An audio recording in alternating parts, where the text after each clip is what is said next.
misoli bitta 100% ishlaydigan life hack bor-da.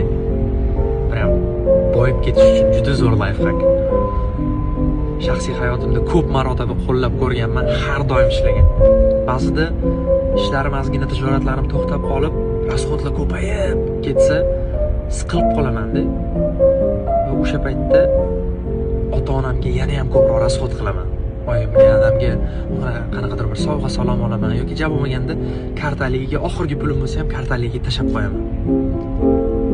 Qarabsizki, bir hafta ham o'tmaydi oradan Alloh shunaqa kutmagan, umuman bo'lishi mumkin emas bo'lmagan joylardan shunaqa rizq, shunaqa baraka beradi, ishoninglar. Og'izlarim ochilib qoladi. Bu narsani juda ko'p hayotimda qo'llab ko'rganman va doim ishlagan. Shuning uchun mana shu life hackni siz ham ishlatib ko'ring-da, agar sizda ham hozir shunaqa holat bo'lsa. Ishoning zo'r o'zgarish bo'ladi.